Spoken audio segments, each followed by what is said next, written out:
සම්මා සම්බුදු සරණයි සදහැවතුනි. සදහම් පිළිසඳරෙහි යුක්ත වන්න.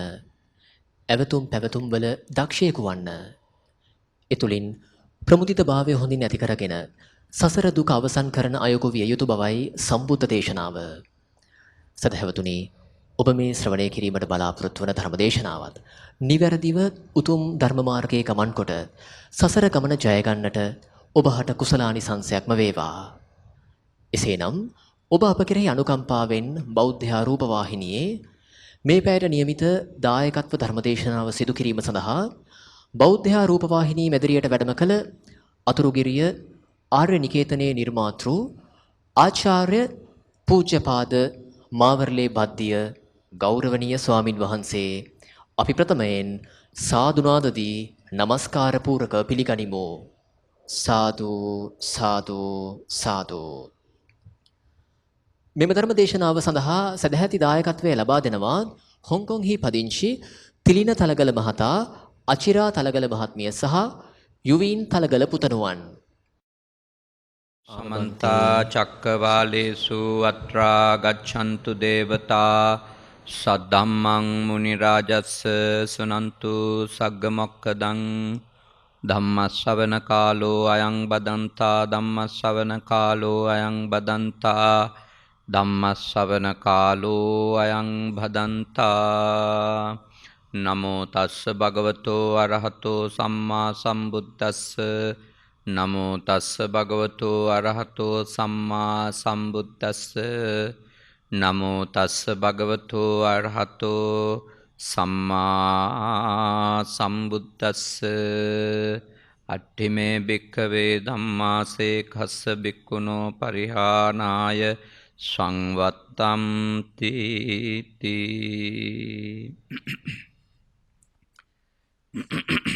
කාරුණික ශ්‍රද්ධාකාමී පින්වතුනි, හොංකොංහි පදිංචි තිලින තලගල මැතිතුමත් අචිරා තලගල මැතිනිය, එදෙපළගේ පුතුණුවන් වන යුවීන් තලගල පුතුණුවන් ඉතාම ශ්‍රද්ධාවෙන් අද මේ ධර්මානුශාසනාවේ දායකත්වය අරගෙන කටයුතු කරනවා. විශේෂ අරමුණු අතර තිබෙන්නේ ආශිර්වාද කිරීම, යුවීන් පුතාට නිදුක් නිරෝගී සුව දීර්ඝායුෂ පැතීම, දෙදෙනාගේම දෙමව්පියෝ ජීවත් වෙනවා. ඒ දෙමව්පියන්ට ආශිර්වාද කිරීම, නිදුක් නිරෝගී සම්පන්නිය ප්‍රාර්ථනා කිරීම, ඒ වගේම මහා සංඝ රත්නයට ආශිර්වාද කිරීමත්, ලෝකවාසී සියලුම සත්වයාට ආශිර්වාද කිරීමත්, සදීෂ් කොස්තා පුතා එයා රෝහල්ගතව සිටින බව සඳහන් කරා. ඒ පුතාට නිරෝගී සුව පැතීමක් තමයි බලාපොරොත්තුව. ඉතින් මේ තලගල පවුලේ පින්වත් පිරිස වෙනුවෙන් අපේ කලන්සූරිය මහත්මයා ව්‍යාපාරික පිටකොටුවේ ප්‍රදේශයේ අපේ පැරණි හිතවත් දායක මහත්මයෙක්, අපේ විහාරස්ථානයේ දායකයෙක්, එතුමා අපෙන් ඉල්ලා සිටියා මේ පින් කටයුත්තට වැඩම කරලා ධර්මානුශාසනයක් සිද්ධ කරලා දෙන්න කියලා. අපි ඊටාම කැමැත්තෙන්, ඊටාම ඕනකමින් මේ අවස්ථාව සූදානම් කරලා දුන්නේ. තලගල පවුලේ පින්වත් පිරිස හඳුනන්නේ නැතත් කලන්සූරිය මහත්මයා, එම නෝනා මහත්මිය, ඔවුන්ගේ ඥාතීන් කැලණිය ප්‍රදේශ ජීවත් වෙන ඒ හැමෝම අපේ සමීප දායක පිරිස් නිසා වේ. පින්වතුන්ලා ඊටාම ශ්‍රද්ධාවෙන් ඒ තලගල පුතුණුවන්, එම නෝනා මහත්මිය, ඒගොල්ලෝ හොංකොං වල ජීවත් වුණත් බොහොම ශ්‍රද්ධාවෙන් මේ වගේ පින් කටයුතු සිද්ධ කරන බව අපට දැනගන්නට ලැබුණේ. ඉතින් අද දෙපාර්ශවයේම මං හිතනවා අම්මලා තාත්තලා මේ ස්ථානෙට සහභාගී වෙලා තියෙනවා. ඥාතීන්, හිත මිත්‍රාදීන් දෙපාර්ශවයේම සහභාගී වෙලා තිබෙනවා. අපි දන්නවා හොංකොං වල අපේ ස්වාමීන් වහන්සේ කෙනෙකුත් වැඩ ඉන්නවා. අපේ කල්යාණ මිත්‍ර තරුණ යතිවරයාණන් වහන්සේ නම අපේ රටට වැඩම කරලා තියෙනවා ආගමික වැඩසටහන් සඳහා. බොහෝම හොඳට එක්සත්ව එකමුතුව ඒ අය හොඳ ආධ්‍යාත්මික වැඩපිළිවෙලක යන පිරිසක් ඒ රටේ ජීවත් වෙනවා. සුළු කණ්ඩායමක් වුණත් ශ්‍රී ලාංකිකයෝ ඉන්නේ. හොඳට ඒ ආධ්‍යාත්මික පැත්තත් දියුණු කරගන්න ඒගොල්ලෝ බොහොම කාර්යබහුල අය වුණත් උත්සාහ කරනවා පුළුවන් තරම්. ශ්‍රී ලංකාවින් අම්මට තාත්තට සලකනවා බලනවා දෙපාර්ශවයේම ඒ අතරතුරේ මේ වගේ පින් කටයුතුත් සිද්ධ කරනවා.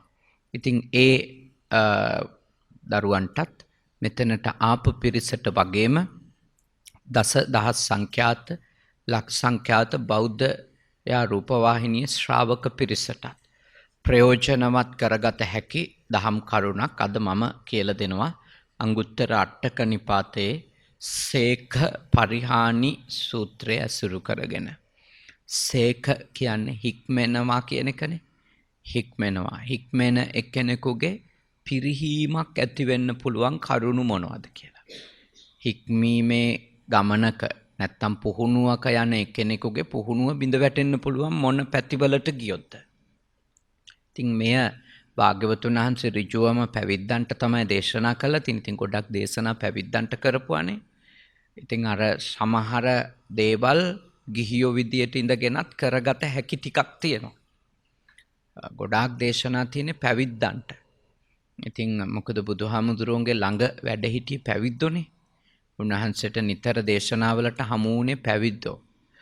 අද අර වෙලා තියෙන පැවිද්දොන්ට බණ කියන්නේ නැහැනේ කවුරුකත්.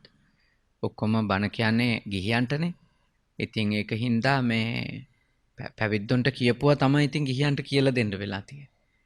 ඉතින් සමහර කාරණා මම හිතනවා පැවිදි වුණාම තමයි වළංගු වෙන්නේ. කවදා හරි දාස.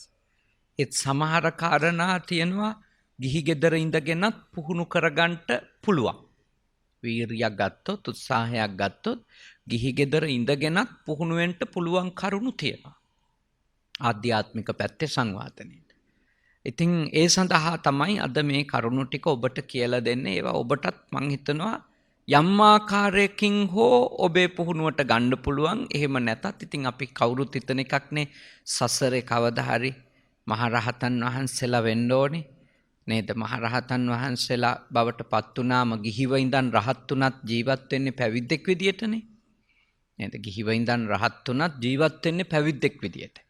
එහෙමනේ අපේ බණ පොතට අනුව තියෙන්නේ. ගිහි කෙනෙක් වුණත් රහත් වෙන්න පුළුවන්. දාරුචීරිය රහත් වුණානේ ගිහි පුද්ගලයෙක් විදියට ඉඳන්. ඒ වුණාට එතුමා පැවිදි වෙන්න සිවුරු හොයාගෙන යද්දි මිය ගියා කියලා. ඉතින් ඒක හින්දා අපිට මට නම් මේ ආත්මෙම පැවිදි වෙන්න ලැබිලා තියෙනවා. මෙතන ඉන්න අයට ඒ අවකාශය ලැබිලා නැහැ. නමුත් කවදා හරි දවසක මේ ආත්මේ හරි ඊළඟ භවයක හරි ලැබුණොත් මේ කරුණු දැනුවත් වෙලා ඉන්න එක ප්‍රයෝජනවත් වෙනවා. මොකද පැවිදි කෘත්‍ය කරගන්න නම් ඒ තුල හික්මෙන්ට නම් මේ කරුණු දැනගන්න ඕන. පළවෙනි එක භාග්‍යවතුන් වහන්සේ දේශනා කරනවා තමන්ගේ මාර්ගය තමන්ගේ ආධ්‍යාත්මික ගමන පිරිහෙන්න පුළුවන් කම්මා රාමතා.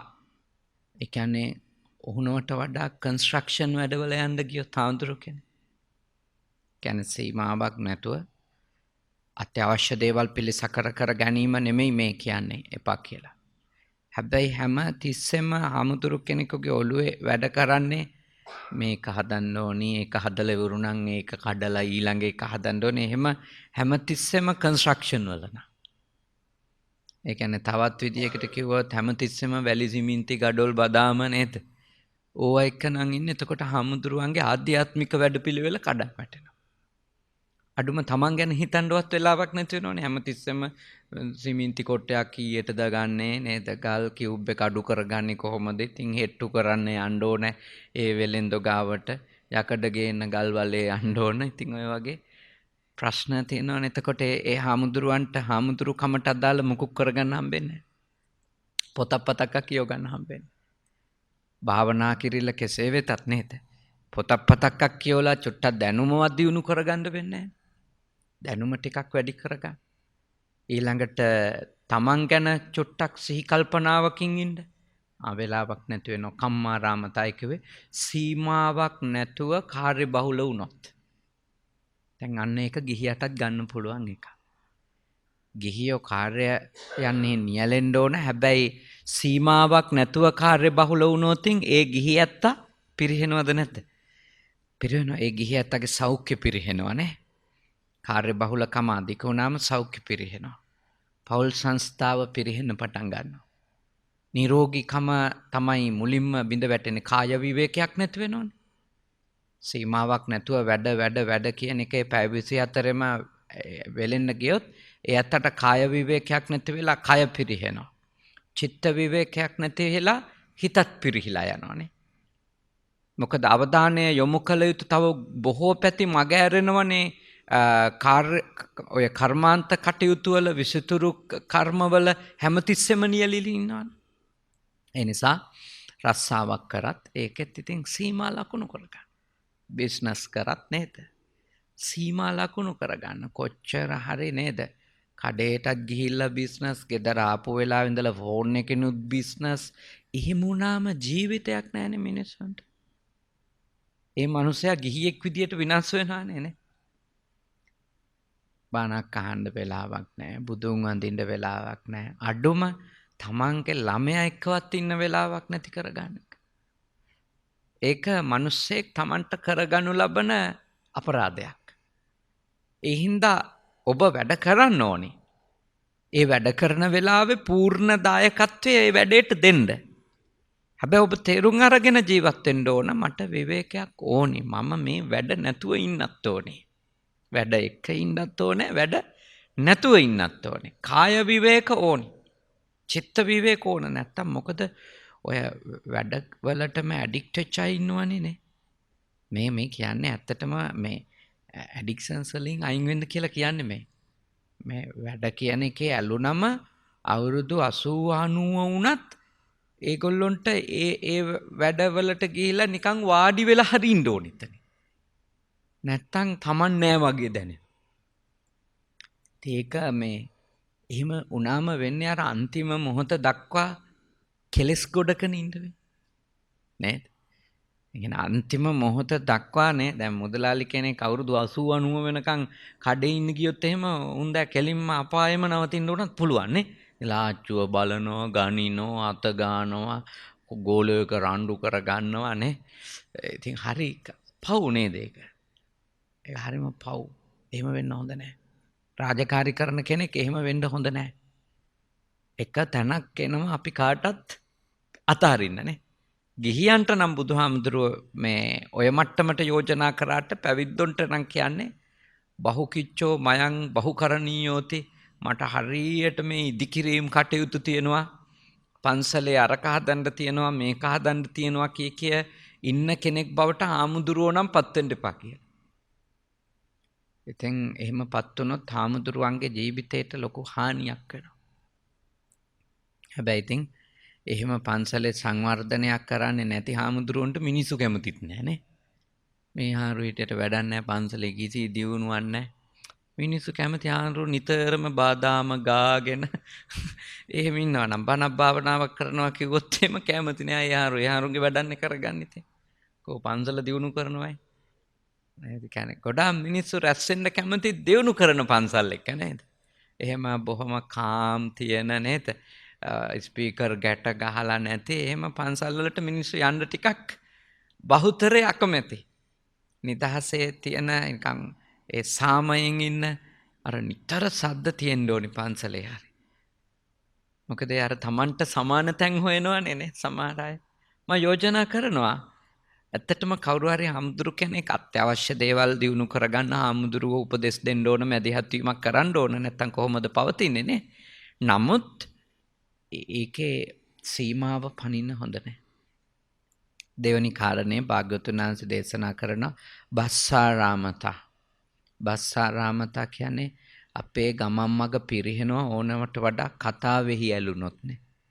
අල්ලාප සල්ලාපේ ඉන්න ඇලුනොත්. ඒක පැවිද්දෙකුට බුදුහාමුදුරුවෝ කියන්නේ තමන්ගේ ජීවිතේ පිරිහෙන්න හේතුවක්. මොකද බස්සාරාමතාවේ නිතර කතා කිරීමෙහි ඇලුණු කෙනෙක් වුණොත් එයා කතා කර කර ඉන්න තියෙන ලෝලත්වයේ හින්දම නුසුදුසු තැන්වලට යන්න පුළුවන් නේ. යන්න පුළුවන් නුසුදුසු තැන්වලට. ඒ නුසුදුසු තැන්වලට යෑම නිසාම එයා අභූත චෝදනාවලට ගොදුරු වෙන විවිධ ආකාරයේ කරදරවලට වැටෙන කෙනෙක් වෙන්නත් පුළුවන්. ගොඩාක් අය ගිහි සමාජේ වුණත් අන්තිමටම ගෙවල් ගානේ ගිහිල්ලා කියව ඉන්න යෑමේ ප්‍රතිඵලය තමයි පද හදාගෙන නවතින්නේ නේ.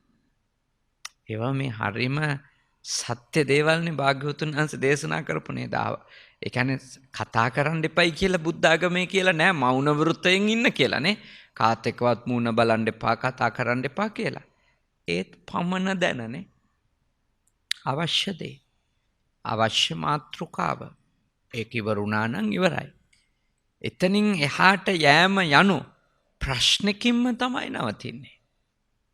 පැවිද්දොයි තාම පරිස්සම් වෙන්න ඕන කියලා සල්ලාපයෙහි ඇලුනොත් නේද? සල්ලාපයේ ඇලුනොත් ඒක භාග්‍යවතුන් වහන්සේගේ ශාසනය අනුමත කරන්නේ. ඔය සමහර සායනහන්සලා රැස්වීම් ශාලාවටනේ එක් අහුවෙලා ഘോഷාකාරීව හැසිරෙනකොට බුදුහාමුදුරුවෝ අහනවා කවුද මේ කෙවුලෝ ඉන්න තැනක් වගේ.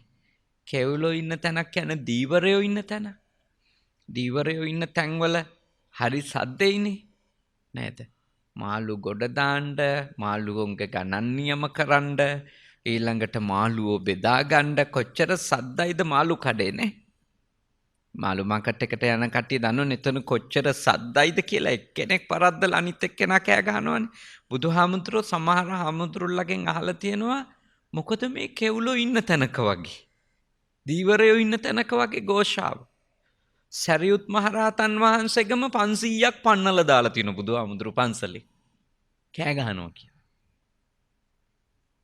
යවලා තියෙන.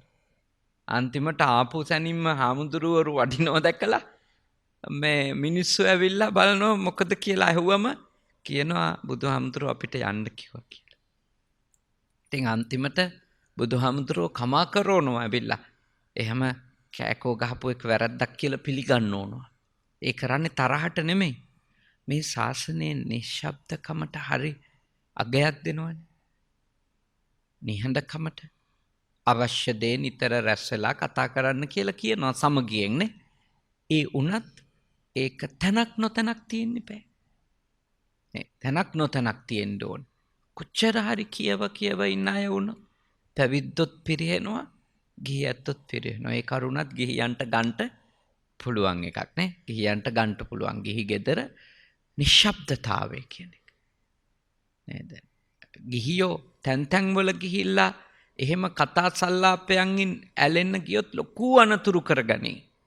නිසා පුළුවන් තරම් එහෙම පළකින එක ඊළඟට ෆෝන් වල එල්ලිලා ඉන්න එක උනත් පුළුවන් තරම් පාලනය කරගන්න එක හොඳයි. මොකද පැයක් කියවන්න පටන් ගත්තොත් මොනවා කිව්වද කියලා මතකත් නැහැ, මොනවා නොකිව්වද කියලා මතකත් නැහැ. අන්තිමට හරීම හිස් දේවල් වලින් මනස පිරෙනවද නැත්? පිරෙනවානේ. පටන් ගන්නෙ නම් නමෝ බුද්ධාය කියලා තමයි නේ. තෙරුවන් සරණයි කියලා පටන්ගෙන හිස් දේවල් ලෝප දූප කියෝලා තෙරුවන් සරණයි කියලා තියෙනවා. ඒ අතරතුර කොච්චර හිත අපිරිසිදු වෙන දෑද මිනිස්සුන්ට කියවෙන්නේ. එහෙනම් සීමා වඳුන ගන්න.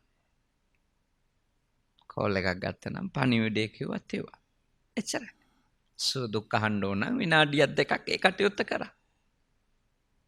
කාපු තැන ඉඳලා කොහොම කියවන්න ගියොත් පිරිහිලාමයි නවතින්නේ. ප්‍රශ්නයක් ඇති වෙනවම. ඒක ගිහි ජීවිතේටත් හොඳයි, කාල කලමනාකරණයට නේ. ඊළඟට Tamanට වෙලාව ඉතුරු වෙනවා අලුතින් දෙයක් දැනුවත් වෙන්න, අලුත් දෙයක් හිතන්න, Tamanගේ කටයුත්තක් කරගන්න. මොකද අපේ පැය ගණන් යනවා අපි දන්නේ නැහැනේ ෆෝන් එකේ ඉන්න වෙලාවට. කොච්චර ප්‍රයෝජන කරගන්න පුළුවන්ද වෙලාව අපි ටෙලිෆෝන් එකට විනයක් හදාගත්තොත්. සහ තැනකට යන්නේ කොයි වෙලාවෙද, ගියොත් ඉන්නේ කොච්චර වෙලාදනේ. අදහසක් ඇති කරගත්තොත් හරි ලේසි ජීවිතය. හොඳ ගෘහ ජීවිත හම්බ වෙනවා. ආමුදුරු කෙනෙකුට උනත් ආමුදුරුවන්ගේ ආධ්‍යාත්මික ගමනට හරි ප්‍රයෝජනවත්. ආධ්‍යාත්මික ගමනට හරි ප්‍රයෝජනවත්. ඊළඟ කාරණේ නිද්ධාරාමතා. දැන් එහෙම කතා කරන්නේ නැතුව කතාව අඩු කරගන්න කිව්වට ඒ වෙලාවේ පණ යනකන් නිදාගන්න කියලා නෑ. බලන්න නේද? මොකද සාමාන්‍යයෙන් හුදකලා වෙච්ච ගමන් ඊළඟට මිනිස්සු හිතන්නේ ඕ ඇත්ත තමයි. එක එක්කෙනත් එක කියෝ ඉන්නවට වඩා හොඳට ටිකක් නිදාගන්න එක කියලා 8-10 වෙනකන් නේද? නිදාගන්න කෙනෙක් වෙන්න කියලා නෑ. බුදුහාමුදුරුවෝ දේශනා කරලා තියෙන්නේ නින්දෙහි ලොල් බව කියන්නේ මේ පිරිහෙන කරුණ. නිද්ධාසීලි සභාසීලි කියලා તો පරාභව සූත්‍රයේ තියෙන්නේ නේ. නින්දෙහි ඇලෙනකම නිද්ධා රාමතාව කියන්නේ කායික සෞඛ්‍ය මානසික සෞඛ්‍ය පිරිහෙනවා ධර්ම මාර්ගය ගිලිහිලා යනවා. නිදිමත නම් බණ අහන්න ගියත් නිදිමත එනවනේ කොල්ලන්ට. නින්දෙහි ලොල් වෙච්ච කෙනාට බණක් පටන් ගත්ත තැන ඉඳලා නිදියා. භාවනාවට ගියොත් එතන නිදි නේ. ධර්ම සාකච්ඡාවක එතන නිදි. ඒව පැත්තකින් තිබෙමුකෝ.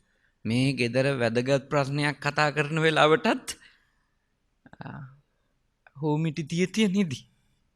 බලාගෙන යනකොට එක්කෙනෙක් කතා කරනවා අනිත් කෙනා නිදි. ඉතින් කොච්චර අසාර්ථක ජීවිත වේදනේ. ඒ තීමාවක් නැතිව නින්දට ලොල් වෙච්ච නින්දට වසඟ වෙච්ච අය පිරිහෙනවා.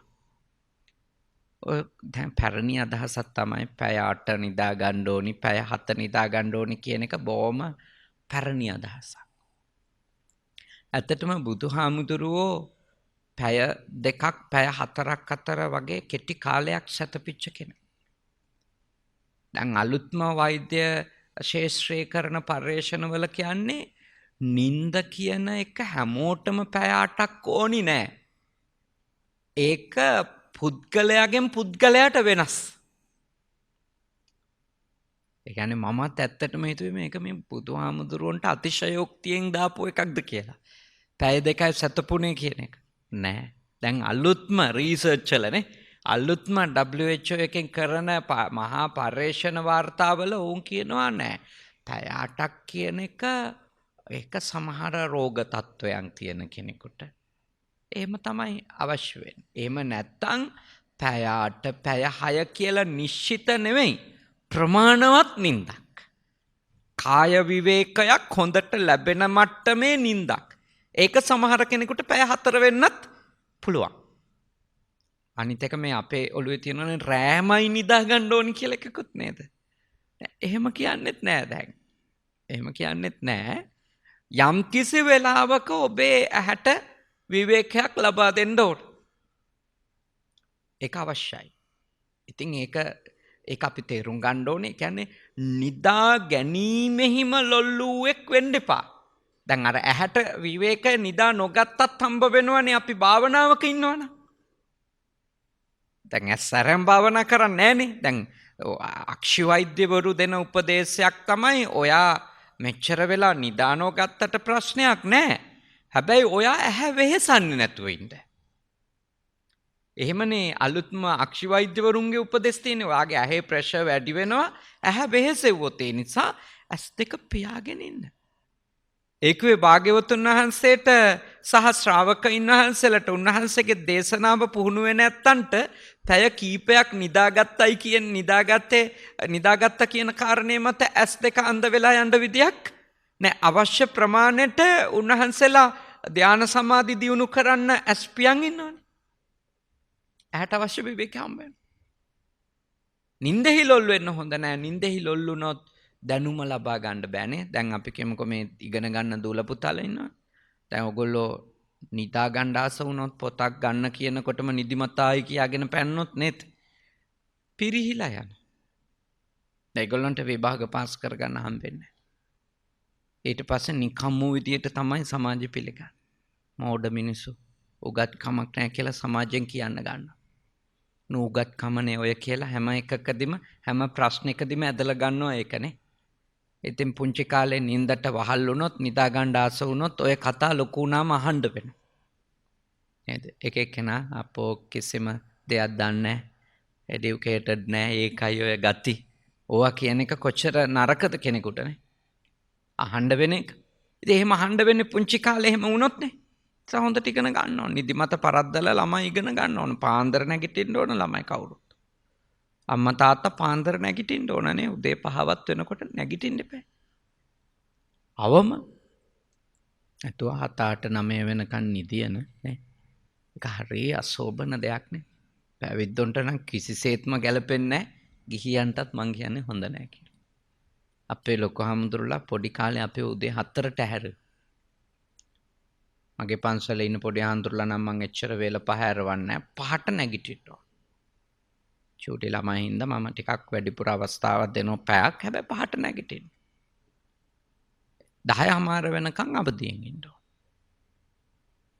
ඉතින් ඕනවට වැඩිය නිදාගන්න යන්න එපා. ළමයිවත් වැඩිහිටියෝවත් ඒක පුරුදු වෙන්න එපා. අනිත් එක ඒවා කායිකවත් හරිම ලෙඩ වැඩි වෙන්න ප්‍රධානම හේතුවක් ඔය ඕනවට වඩා නිින්ද. ඊළඟට ගොඩක් දේවල් ගිලිහෙනවානේ. ගොඩක් දේවල් ගිලිහෙනවා. අන්තිමට 8ට නැගිට දවසට හිතාගත හැකිනේ වැඩ කොච්චර අවුල්ද කියලානේ. කොච්චර වැඩ පාඩු වෙලාද කියලා. හොඳට හිතන්න. මේ පිරිහීම වළක්ව ගන්නනේ මේවා කියලා දීලා තියෙන බුදුහාමුදුරු. හාමුදුරු කෙනෙකුට හරි ගිහියෙකුට හරි පිරිහෙන්නේ නැතුව ලස්සනට ජීවත් වෙන්න නේ. හරි. ඊළඟ කාරණේ භාග්‍යවතුන් වහන්සේ දේශනා කරනවා සංගනිකා රාමතා. සංගනිකා රාමතා කියන්නේ රාංචු ගැහෙන්න තියෙන ලෝලත්වය. දැන් රාංචු ගැහෙන්න ස්වභාවයෙන්ම මිනිස්යාගේ කැමැත්තක් තියෙනවා. නේද? හැම තිස්සෙම මිනිස්සු කැමති රාංචු ගැහෙන්න. ඒකනේ ඕනිම වෙලාවක මිනිස්සු පාටි වලට යන්න කැමති නේ. දානවලට යන්න කැමති, බණවලට යන්න කැමති හේතුව රාංචු ගැහෙන්න අවස්ථාවක් හම්බෙනවා. ඒකට මිනිස්සුන්ගේ නයිසાર્ගිකවම තෘෂ්ණාවක් තියනවද නැත? තියෙනවා. බුදුහාමුදුරුවෝ දේශනා කරනවා ඒක තමන්ගේ අරමුණට බාධාවක්. ඒ කියන්නේ කිසිම දානයකට යන්න එපා, බණකට යන්න එපා, පාටි එකකට යන්න එපා කියලා නෙමෙයි. හැබැයි ඒකේ ලෝලත්වයට આવොත් ඒකට ඇඩික්ට් වුණොත් කවුරු හරි කෙනෙක් ඒක හැබැයි වුණොත් එතකොට සිද්ධ වෙන අයහපත තමයි ඒ ඇත්තට රංචුව නැතුව ඉඳීම අපහසු වෙනවා. භාග්‍යවතුන් වහන්සේගේ දේශනාවේ උගන්වපු දැන් ආනාපාන සති වගේ භාවනාව ප්‍රගුණ කරන්න පුළුවන් ද රංචු ගැහි ගැහි? බෑනේ. අරඤ්‍යගතෝ අරුක්ක මූලගතෝ අසුඤ්ඤාගාරගතෝ ආනේ. ආරණ්‍යයකට යන්නේක, කැලෑවකට, නැත්තම් ගහක් මුලකට යන්නේක. එහෙම නැත්තම් ශූන්‍යාගාරයක් සාමාන්‍ය මිනිස්සු ගැවසෙන්නේ නැති තැනකට යන්නේක. තේවැනි තැන්වලට ගිහිල්ලා ඉන්න පුළුවන් ද රංචුවට ලොල් වෙච්ච ඇටනේ. ඔළුව නරක් වේ තනියෙන් ඉන්න උනොත් නේ. අඩම තමන්ගේ රංචුව නැතුව ස්පිරිතාලෙක හරි සතියක් ඉන්න වෙන එක සමහරුන්ට හරිම අමාරු දෙයක් නේ. බෙල්ල දදා බලන් ඉන්නවා කවුරුත් එන්නේ නැද්ද කියලා. ඒකනේ දැන් ගොඩාක් අය පුද්ගලික ස්පිරිතාල වලට යන්නේ නේද? කොහොම හරි කළා ඉන්ෂුරන්ස් එකක් හරි දාගෙන ඉඳලා පුද්ගලික ස්පිරිතාලයකට යනවා. මොකද කවුරු හරි කාමරේ තියා ගන්න පුළුවන් නිසා. මහා ස්පිරිතාලෙට ගියොත් ඒක හම්බෙන්නේ නැහැ නේ. ඒ කියන්නේ අර අපේ තියෙන රංචුවට තියෙන ලෝලත්වය. හැබැයි මතක තියාගන්න ඕනේ අපි පුංචි කාලේ ඉඳලම කණ්ඩායමක් එක්ක ඉන්න වගේම තනියෙන් ඉන්නත් පුහුණු වෙන්න ඕන. මොකද අන්තිම කාලය කොහොමත් ගෙවන්න වෙන්නේ තනියමද නැත්?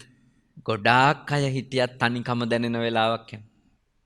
අර ස්ටීව් ජොබ්ස් මහත්මයානේ. ස්ටීව් ජොබ් කියන මහත්මයා ඒ මහත්තයා අර iPhone එක හදපු Apple සමාගමේ නිර්මාතෘ ඔහු කියනවානේ ඔහුට දහස් සංඛ්‍යාත සේවක පිරිසක් හිටියා. ඩොලර් දසදහස් ගණනින් පරිත්‍යාග කරන්න පුළුවන් වුණා. ඔහුට දැනෙන තනිකම බෙදා ගන්න කෙනෙක් නැහැ කියලා. ඔහුට අර කැන්සර් එක හැදිලා එයා මරණාසන්න වෙලාවෙ ලියපු සටහන් වල තියෙන. ඒ හිතන ගොඩාක් අය එක්ක හිටත් තනිකම දැනෙනවා. එතකොට තනියෙන් ඉන්න පුහුණු කරලා හිත තිබුණා නන්නේ මේ භාග්‍යවතුන් වහන්සේ කියපු දේ පුහුණු කරගෙන තිබුණා නම් හුදකලාව ඉඳීම, රංචු වලින් ටිකක් ඈත් වෙලා ඉඳීම, රංචු වලට තිබිච්ච ලෝලත්වය දුරු කරගෙන ඉඳීම කරොත් මම විශ්වාස කරනවා ඒගොල්ලන්ට විශාල සැනසෙල්ලක් ලබන්න පුළුවන්. ඔය ගෙපල් වල මහත්තයා හරි නෝනා හරි එළියට යනකොට රණ්ඩු හැදෙන්නේ මොකක්ින්දද? රංචුව අහිමි වීමට තියෙන අකමැත්තනේ. දැන් දවසක්ම යනවා නම් සිල් ගන්න එහෙම උදේම රණ්ඩුවක් ඇද ගන්න ගෙවල් තියෙනවා. ඒක යන්නේ නැහනේ. එතකොට හිතෙන්නේ සිල් ගන්න තියෙන තරහ සිල් ගන්නවට තරහට කියලා. ඇත්තට මේ සිල් ගන්නවට තරහට නෙමෙයි රණ්ඩුව. තනියෙන් ඉන්න බැරිකම. පෙනි හරි ඉන්න ඕනේ. කතා නොකරත් කමක් නැහැ. ඒකයි අර මනුෂ්‍ය ගති. ඒ මනුෂ්‍ය ස්වභාවයන් ඒවා. ඉතින් ඒවා පුළුවන් තරම් ඉතින් මේ අවබෝධ කරගෙන මේවයි තියෙන ඇත්ත කතාව මොකද්ද කියලා තේරුම් අරගෙන ටික ටික හිත හදා ගන්න ඕනේ. ඉතින් එහෙම කවුරු හරි හැසිරෙනවා නම් ඉතින් අනුකම්පා කරන්නත් මේව දැනගන්න එක හොඳයිනේ නේද? මේ මිනිස්සයා මෙහෙම වෙන්නේ මේකයි ප්‍රශ්නේ කියලා. ඒක අඳුනගත්තම අඩුම අනුකම්පා කරලා සීලය ඉතින් කොහොමත් හිතේ තියෙන එකක් නේ. පන්සලේ ගිහිල්ලා හිටියේ නැතත් හිතේ සීලය සමාදන් කරගෙන සීලවන්තකමෙන් gedara hari ඉන්න එක ලොකු දෙයක් නේද? සීලය ඉක්මවන්නේ නැතුව gedara හිටියත් කමන්නේ. පන්සලකට ගිහිල්ලා පැය දෙකක් හරි ඉඳලා එන්න ආස නම් ඒකට යන එක වෙනම කතාවක් නේ. භාවනා මධ්‍යස්ථානයකට ගිහිල්ලා පැය දෙකක් ඉඳලා භාවනාවක නියැලිලා එනවා නම් හරි විශිෂ්ටයි. බොහොම වටිනවානේ. ඒ උනත් ගිහියෝ තේරුම් ගන්නට ඕනවට වඩා අනිත් අය එක්ක ඇලිලා ඉන්න හිතුවොත් නම් විඳෝලම තමයි නවතින්නේ. එහෙනම් ඒ විඳවීමෙන් නිදහස් වෙන්න ඕන නම් සංගනිකාරාමතාව වෙන්නේ හැම තිස්සෙම මගේ වටේ ඔක්කොම ඉන්න ඕනෑ කියන චෛතසිකෙන් නිදහස් වෙන්න ඕනද නැත්? නිදහස් වෙන්න. සමහර අය මරණාසන්නයේදී ඇඳ වටේ ඔක්කොම හිටියේ නෑ කියලා වෛරය හදන් මරණ කට්ටියත් ඉන්නවා. නේද? අන්තිමටම ඇහැ කරකවල ඔක්කොම බලලා අහවලා නෑ නේද කියලා නේද? ද්වේෂයක් හදාගෙන වුණත් යන්න පුළුවන්ද බැරිද? පුළුවන් නේ ඕනවට වඩා ඇලුණා. ඉතින් ඇත්තටම ඉස්සර වගේ දැන් ඔක්කොටම මරණ වෙලාවේ ඇඳ වටේ ඉන්න වෙලාවක් නෑනේ. ඒ යුගයේ ඉවරයි දැන් නේ. ඉස්සර ඔක්කොම එක වත්තේ ඉන්න කාලේ නේද? එකම මහ ගෙදර වටේට ගෙවල් ටික හදන් ඉන්න කාලේ එහෙම ඉන්න පුළුවන්. සමහරු ලංකාවේ සමහරු පිටතැන නේද? මල ගෙදරටවත් බූම දාන්නටවත් එන්න බැරි තත්ත්වයන්නේ දැන් තියෙන්නේ. කවුරු හරි මැරුණොත් එහෙම ලංකාවේ නේ. එනවා යථාර්ථය. ඒවට ඉතින් අර ඇලීම නැති වුණොත් නේ ඒවත් චුට්ටක් හරි තේරුම් අරන් පාලනය කරන් හිටියොත් මම කියන්නේ හරීම මේ විශාල සැනසීමකින් යාලට යන්න පුළුවන් අවසන් ගමන හරිනේ. යන්න පුළුවන්. ඕනම වෙලාවක සැමියා මිය ගියත් බිරිඳ මිය ගියත් ඒගොල්ලන්ට දරාගෙන ඉන්න ශක්තිය ලැබෙනෝනේ මේවා පුහුණු වෙලා තිබුණා. නැත්තම් අර අනිත් අය මත්තෙම යැපෙන්න පුරුදුනාම ඒ කෙනෙක් නැති වුණොත් අනිත් එක්කෙනාට පිස්සු වැදිලා තමයි නවතින්නේ.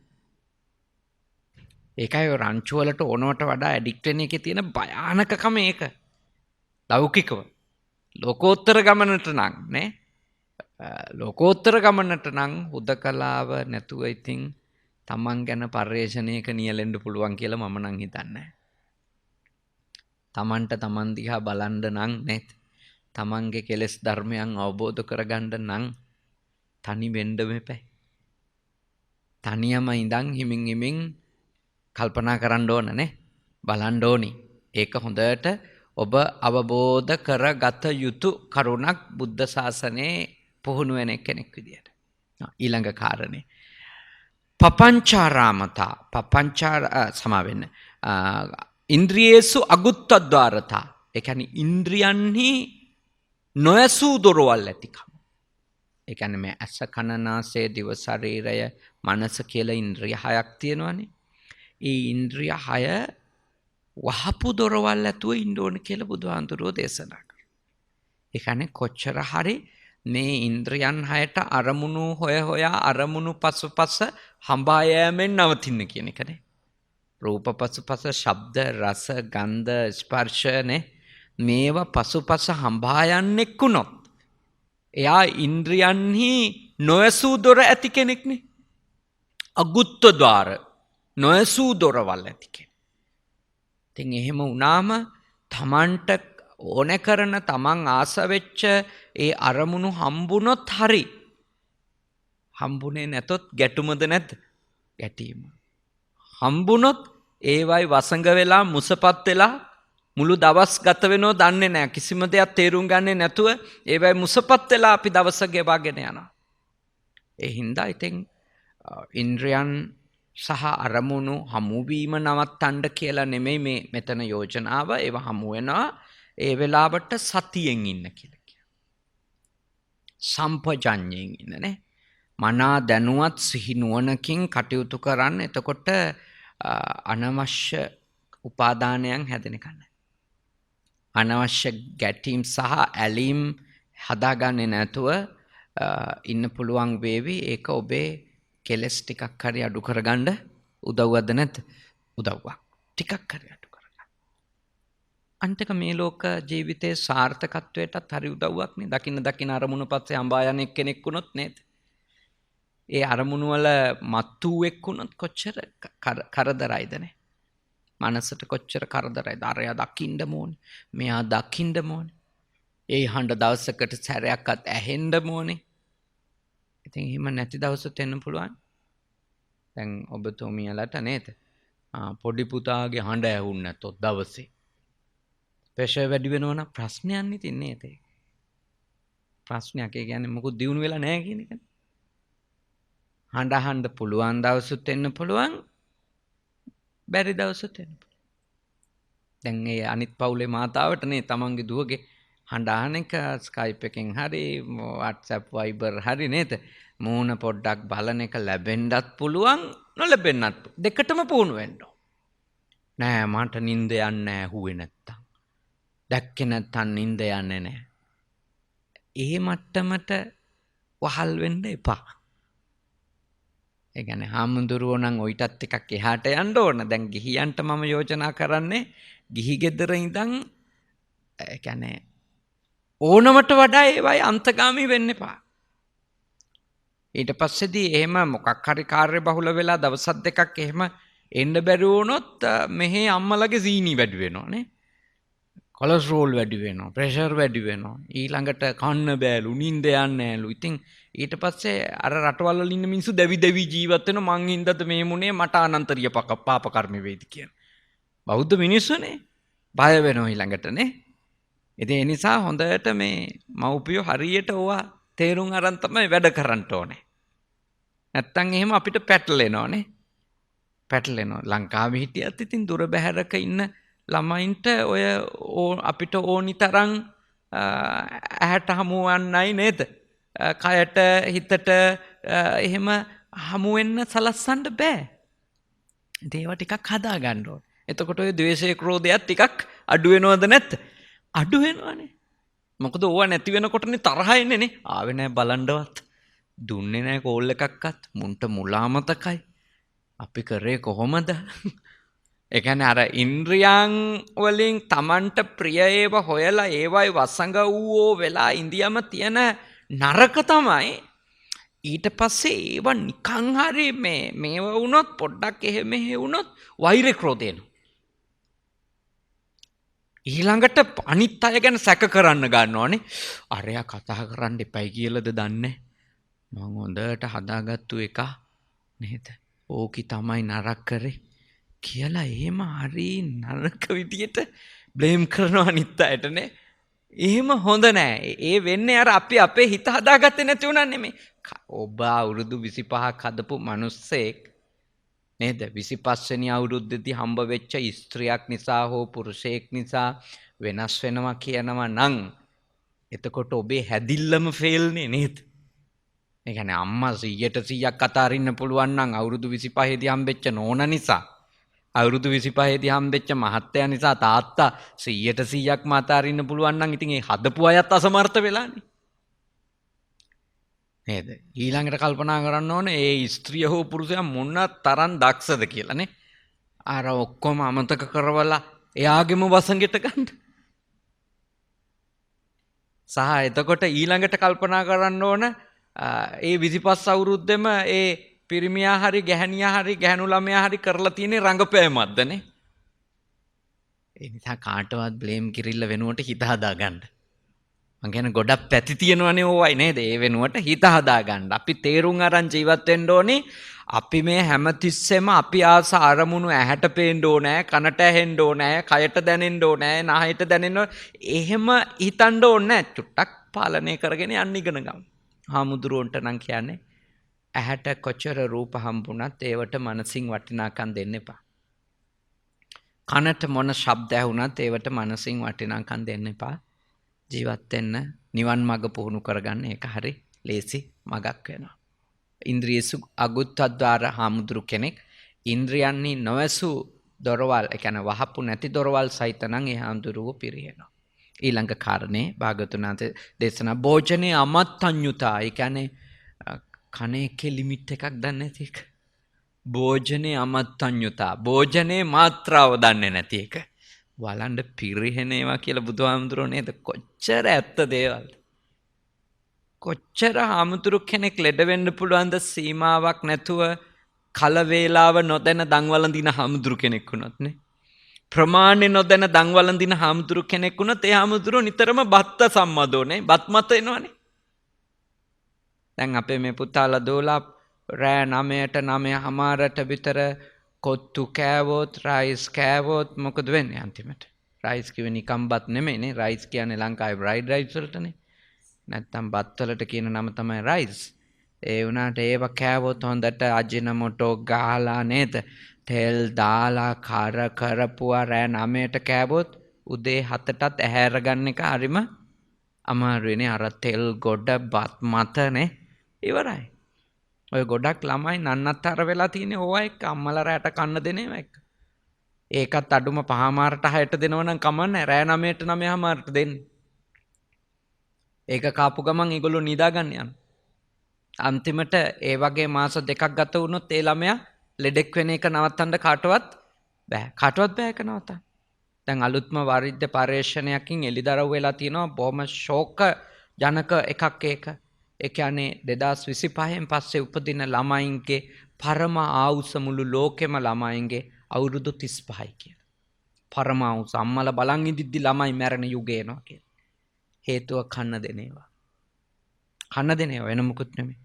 අවුරුදු 35යි උපරිම ළමයි ජීවත් වෙන්නේ කියලා. ඒ කියන්නේ කෑම රටා සහ අවේලානේ. අවේලාව. ඒකයි භාග්‍යවතුන් වහන්සේ දේශනා කරන්නේ පින්වත් මහණෙනි මම වගේ විකාල භෝජනයෙහි නේද? විකාල භෝජනයෙන් වැළකීමේ ආනිසංස නුඹලා දන්නවනම් නුඹලා මේ ශික්ෂාපදේ පැනෙව්වට මාත් එක්ක කිසිම ආකාරයක උරණ වීමක් වෙන්නේ නැහැ කියලා. මොකද සමහර ආමුදුරලා උරණ වුණානේ මේ ශික්ෂාපදේ පැනෙව්වම. ඇත්තට මේක සෞඛ්‍ය සම්බන්ධ කාරණයක්. නැතුව ආඳුරු කෙනෙක් අපාය යන්නේ රැට කෑබයි කියලා. නමුත් සෞඛ්‍ය පිරෙන. නිරෝගීකම නැතුව ගිහියෙකුට වුණත් සීමාවක් නැතුව නේද? කල වේලාව නැතුව කන්න පුරුදු වීම, සීමාවක් නැතුව කන්න පුරුදු වීම එයාගේ පරිහානියට හේතුවක්. සකෑම ගැන ටිකක් නේද? සැලකිලිමත් වෙන්න. මොනවද කන්නේ කොච්චරද කන්නේ නේද? ඇයි කන්නේ කියලා හිතනවා නම් ප්‍රශ්නේ විසඳෙනවා. ඇයි කන්නේ? කුමකටද ආහාර? නේද? ආහාර සඳහා ජීවත් වෙනවද? ජීවත් වීම සඳහා ආහාර ගන්නවද? Taman තේරුම් ගන්න බෑ නේද? තීරණයක් ගන්න ඕන. මගේ ජීවිතේ ආහාර සඳහාද?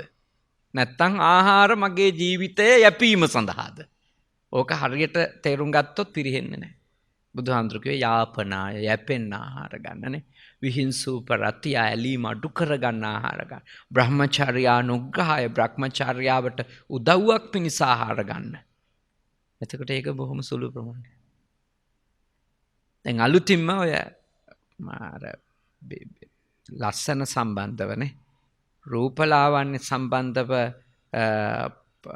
ඒ ශේස්ත්‍රයේ ඉන්න කට්ටිය අලුතින්ම උපදෙස් දෙන එක තමයි 16 hours fasting කියන එකනේ.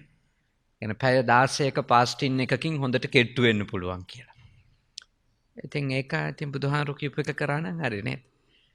දවල් 12 එකට කාලා හැමදාවට පොඩි ප්‍රත්‍ය වෙන ගැළපෙන හොඳ යුසක් මොනවා හරි පානය කරලා ඊට පහුවෙන් දුදේට කෑම කෑවොත් ලෙඩත් හොඳ වෙයි, ඇඟත් පිළිවෙලක් වෙයි, ඔක්කොටම වැඩිය නිරෝගී වෙයි.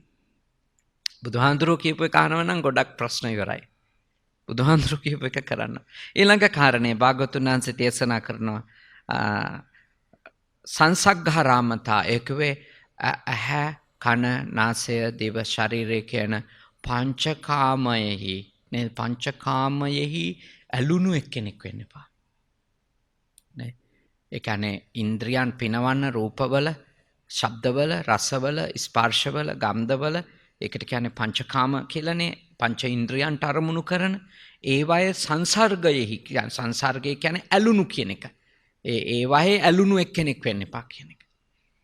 ඉතින් ඒක පැවිද්දෙකුගේ ගමනට ලොකු බාධාවක්. ගිහියෙකුට කියන්න පුළුවන් ඒක පංචකාමය හොයන්න එපා නිවසින් පිටත කියලානේ. ඒ කියන්නේ බිරිඳගෙන් පිටත පංචකාමය හොයන්න එපා.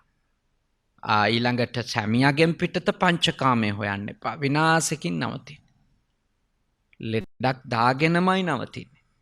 පැවිද්දෙකුට නම් කියනවා පංචකාමයෙන් 100%ක් වැළකීලා ඉන්න උත්සාහ කරන්න. බ්‍රහ්මචර්යාවට එන්න. ඒක නිවන් මගට ලොකු උපකාරයක්. මොකද පංචකාමයට එක්ක යනකොට ඒක හරි හිමින් යන ගමනක් නේ. පංචකාමය එක්ක ඉන්න අයට නිවන් මඟ පුහුණු කරගන්න බෑයි කියලා එකක් නැහැ. පංචකාමයේ ඉන්නකොට ඒ ගමන හරි හිමින්. මොකද රූපවල වසඟ වෙච්ච කෙනෙකුට හරි අමාරුයිනේ ඒවා යථාර්ථය තේරුම් ගන්න එක. ශබ්දවල වසඟ වුණාම, ලොල් වුණාම, මුසපත් වුණාම, ගතිත වුණාම කොහොමද ඒකේ ඇත්ත හොයාගන්නේ නේ? දැන් ගිහියන්ට එච්චර යන්න කියලා කියන්නේ නැහැ. ගිහියෝ අඩුම තමන්ගේ පෞල් ජීවිතය ඇතුලේ පංචකාමය භුක්ති විඳට එතනින් එහාට යන එක නවත්ත ගන්න ඕන. ගියන්ට කියලා නැහැනේ ගෙවල් වල ඉඳන් අබ්‍රහ්මචර්යා වේරමණී ශික්ෂාපදේ රැකීම අනිවාර්යයි කියලා. එහෙම කියලා නැහැ. ගිහියෝ කාමභෝගී ජීවිත ගත කරයි කියන එක වැරද්දක් නෙමෙයි. හැබැයි කාමේසු මිච්ඡාචාරානේ. ඒක ඉක්මවන්න යන්න එපා. ප්‍රශ්න පිරිහීමක්ම. ගෘහ ජීවිතෙත් පිරිහීමක්, ආධ්‍යාත්මික ජීවිතෙත් කොහොමත් පිරිහීමක්. ප්‍රශ්න එනවා. කරදර වැටෙන්න පටන් ගන්නවා. හරි, ඊළඟ කාරණේ මං කෙටියෙන් කියාගෙන යන්නේ පපංචාරාමතා. පපංචාරාමතා කියන්නේ පපංචකරණය. දැන් අපිට අර ඇහැට රූප හමු වුණාම අපි ඒවත් එක්ක තණ්හා දියුණු කරනවා, මාන දියුණු කරනවා, දෘෂ්ටි දියුණු කරනවා නේ. ඇහැට සුඛ වේදනාවක් ලැබුණම වේදනාපච්චය තණ්හානේ. තණ්හාව දිනු කරනවා. තණ්හාවත් එක්ක අපි මාන්න ඇති කර ගන්නවානේ.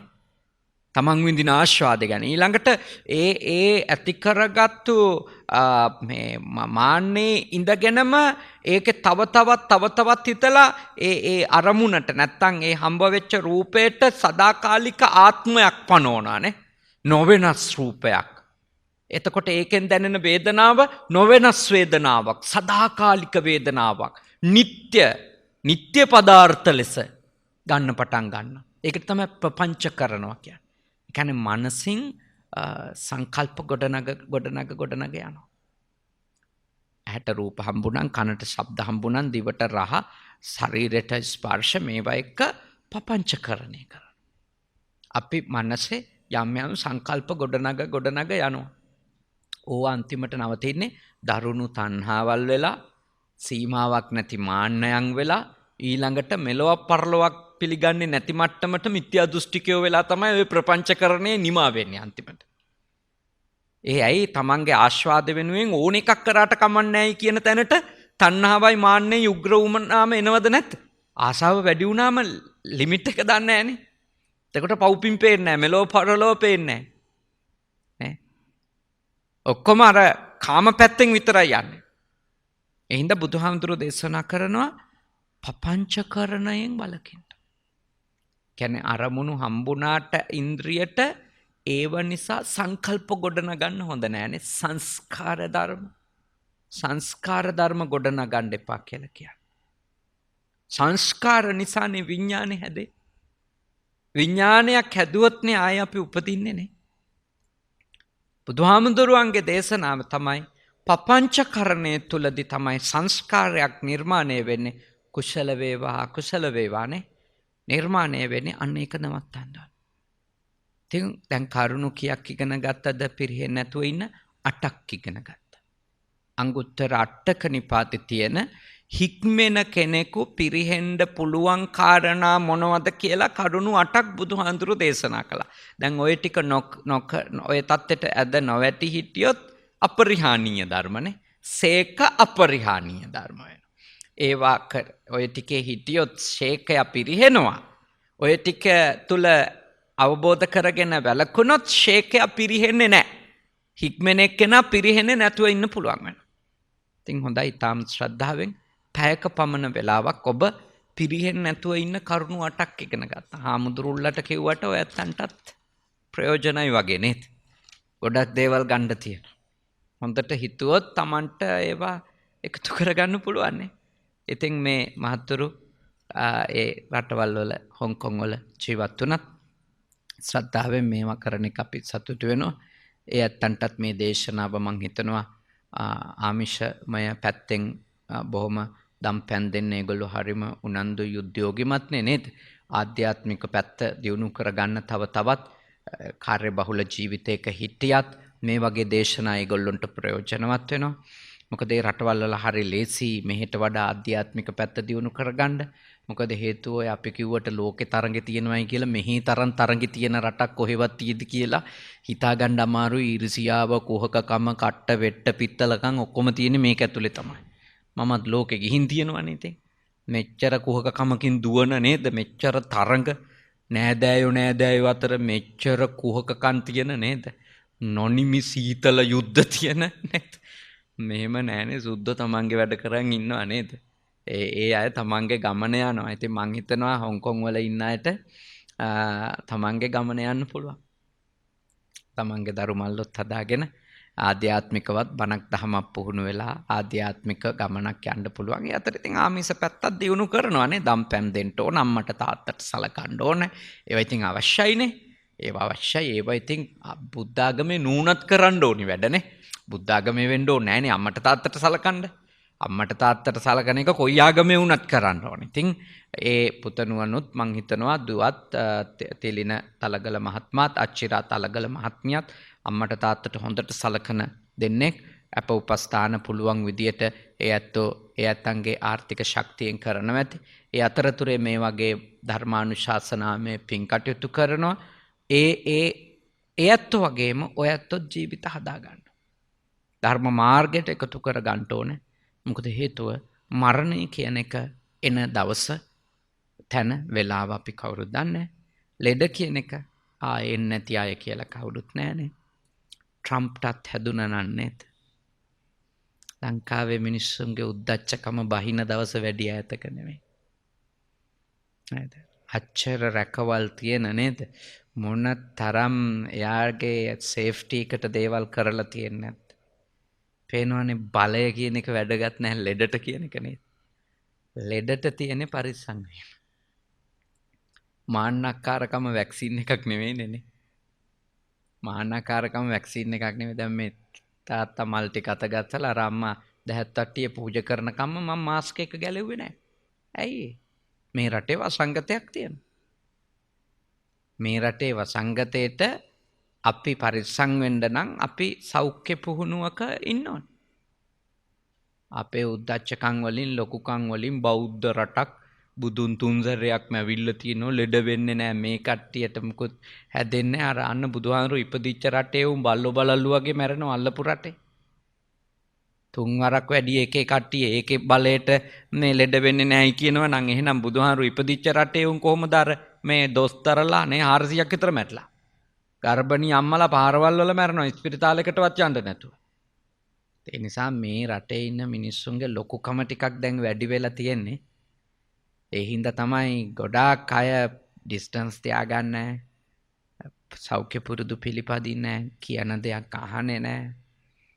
මම යෝජනා කරනවා කරුණා කරලා තාම මේ වසංගතේ ඉවර නැති බව දැනගෙන වැඩ කරන්න. ඒක දැනගෙන වැඩ කරන්න.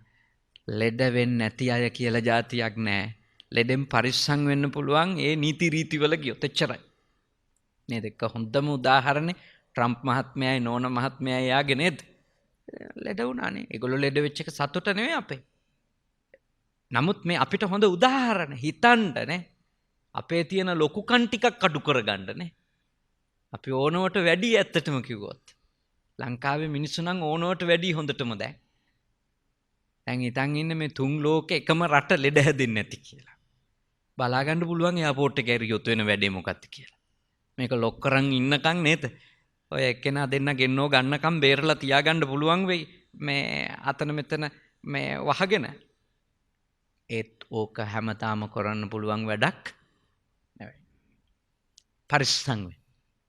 ඊටාම ශ්‍රද්ධාවෙන් කරපු පින්කමෙන් රැස්වුණු පින් කුසල් දෙවියෝ අනුමෝදන් වෙත්වා දෙවියන්ගේ ආශිර්වාදය යුවීන් පුතුණුවන්ට ඒ වගේම දෙපාර්ශවයේම ඒ තලගල පවුලෙත් ඒ වගේම අචිරා මහත්මියගේ පවුලෙත් ඒ දෙපාර්ශවයේම මව්පියන්ට ස්වාමින් වහන්සේලාට ලෝකවාසී සියලු දෙනාට වගේම සදීස් කොස්තා පුතුණුවන් ඇතුළු කොට හැමෝටම නිදුක් බව ලැබේවා, නිරෝගී බව ලැබේවා, සුවපත් බව ලැබේවා. දෙවියන්ගේ ආශිර්වාදය ඔබට උදා වේවා. දෙවියෝද නිවන් දකිත්වා. සාදු සාදු සාදු.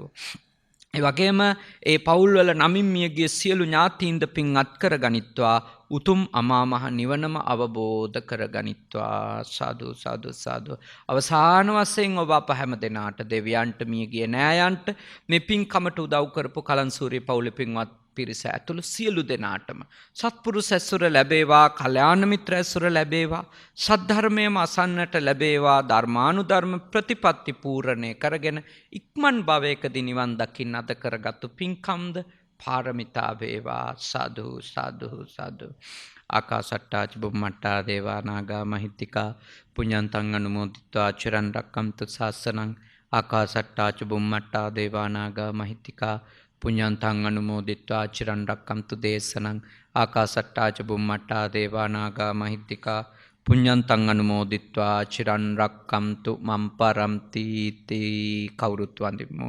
අභිවාදන සීලිස්ස නිච්ඡං වද්දාපචායිනෝ චත්තාරෝ ධම්මා වඩ්ඩන්ති ආයුවන්නෝ සුඛං බලං ආරෝග්‍ය සම්පatti සග්ග සම්පatti මේවච අතෝ නිබ්බාන සම්පatti මිනාතේ සමිච්ඡතු.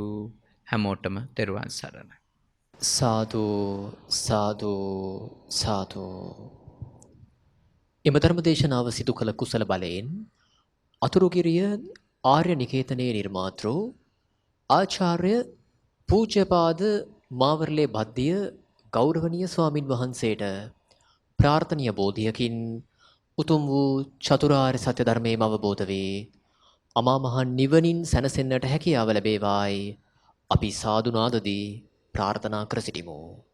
සාදු සාදු සාදු.